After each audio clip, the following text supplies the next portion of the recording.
মোহাম্মদ সুলেমান আজাদ।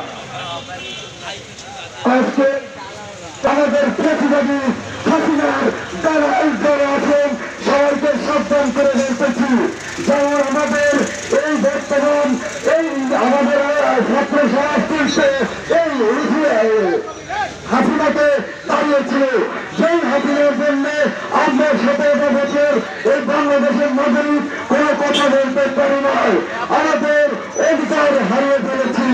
এই তোমাদের সে একজন কন্যা, সে একজন অসহ্য একজন ইতর, যাকে আমরা ইউনিয়নবাসীর পক্ষ থেকে ছাত্র সমাজের পক্ষ থেকে আমরা তাকে তীব্র নিন্দা জানাই।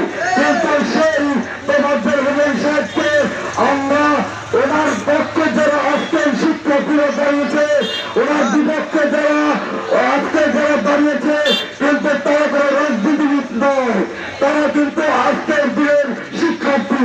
তাদের উপরে অনাবিক কিন্তু অত্যাচার তাদেরকে অপরাধ নির্যাতন চালানো হয়েছে।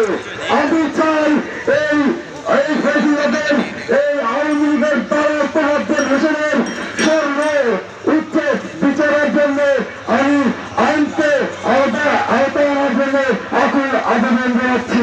রাজনীতি করে ব্যক্তিত্ব কোনো কিছু আমরা চাই না।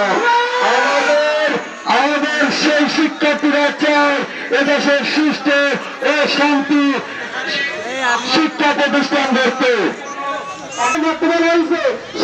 সে তার নিজের দায়িত্ব নিয়ে নিজের খবর জায়গা থেকে স্টুডেন্টদেরকে আক্রমণ করেছে। আজকে স্টুডেন্টরা মেডিকেলে ভর্তি, তারা দেখতে গিয়েছে। যারা আপনারা আজকে 2-4 ছাত্রলীগ সুযোগ এখানে তাদের পক্ষে হাজির হয়েছেন, আপনারা